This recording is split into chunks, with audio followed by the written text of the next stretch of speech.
मामले में बुरी तरह फंसे हेमंत सोरेन कैसे झारखंड के मुख्यमंत्री तक पहुंची जांच की आज। झारखंड के मुख्यमंत्री हेमंत सोरेन राजभवन पहुंचकर अपना इस्तीफा सौंपने जा रहे हैं।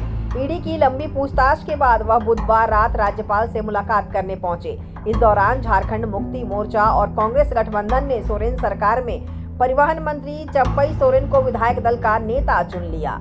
चंपई रिश्ते में हेमंत सोरेन और उनके पिता शिबू सोरेन के करीबी रहे हैं। राज्य आंदोलन में चंपई ने शिबू सोरेन का साथ दिया था। हेमंत सार्वजनिक मंचों पर भी चंपई सोरेन के पैर छूकर आशीर्वाद लेते हुए दिखाई देते हैं। दरअसल हेमंत सोरेन के खिलाफ दो अलग अलग मामले चल रहे हैं। इनमें पहला मामला अवैध खनन लीज पट्टे से जुड़ा हुआ है, जबकि दूसरा अवैध जमीन घोटाले से जुड़ा है। कहा जा रहा है कि ईडी किसी भी समय उन्हें गिरफ्तार कर सकता है। बता दें कि हेमंत सोरेन पर एक मामला पद के दुरुपयोग का भी चल रहा है, जिससे जुड़ी रिपोर्ट चुनाव आयोग राज्यपाल को सौंप चुका है। क्या है जमीन घोटाले का पूरा मामला? जमीन घोटाले के मामले में जांच एक सर्कल अधिकारी से शुरू हुई थी। इसके बाद यह जांच आगे बढ़ी और आश्वासन रजिस्ट्रार कार्यालय तक पहुंची, जिसका खुलासा हुआ कि फर्जी दस्तावेजों के जरिए सैकड़ों एकड़ जमीन का फर्जी सौदा हुआ है और इसमें छोटे से बड़े कार्यालयों के अधिकारी और बड़े बड़े कारोबारी भी शामिल हैं। इन सबके तार आखिर में मुख्यमंत्री तक जुड़ रहे थे। यह मामला सेना की जमीन के सौदे से जुड़ा हुआ है।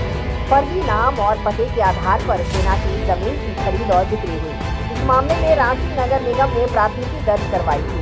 ईडी ने उसी प्राथमिकी के आधार पर PCIR दर्ज की थी और जांच शुरू की थी। सोरेन को इस मामले में बार बार सम्मन जारी किया जा रहा था। जमीन घोटाले के मामले में भारतीय प्रशासनिक सेवा के एक अधिकारी छवि रंजन और 2 व्यापारियों सहित 14 लोगों को गिरफ्तार किया गया था।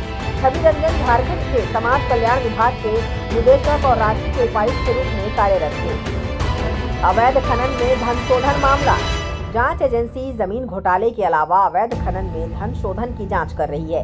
एजेंसी ने इसके तहत सोरेन के मीडिया सलाहकार, साहिबगंज जिले के अधिकारियों और एक पूर्व विधायक के परिसरों पर छापेमारी की थी। ईडी ने साहिबगंज जिले में कुल 28 जगहों पर छापेमारी की थी। इस दौरान उसने दावा किया था कि उसे कई अहम दस्तावेज और सबूत हाथ लगे हैं। एजेंसी ने सोरेन के विधायक प्रतिनिधि पंकज मिश्रा के घर से 5.31 करोड़ रुपए जब्त किए थे और बताया था कि उनके 27 बैंक खातों में 11 करोड़ रुपए जमा थे।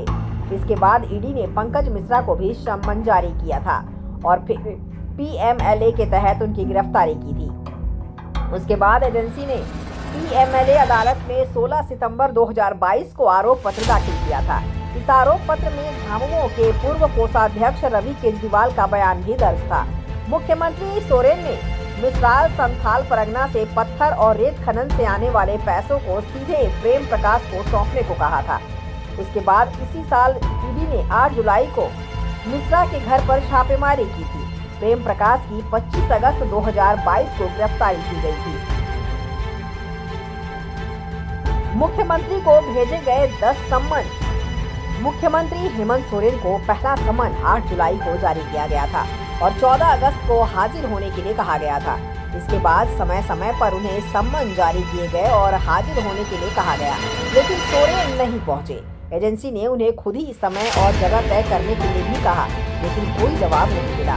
13 जनवरी को 8वें सम्मन के बाद पहली बार सोरेन से पूछताछ हुई। 10वां सम्मन 27 जनवरी को जारी किया गया और उसमें 29 जनवरी से 31 जनवरी के बीच समय और स्थान तय करने के लिए कहा गया था।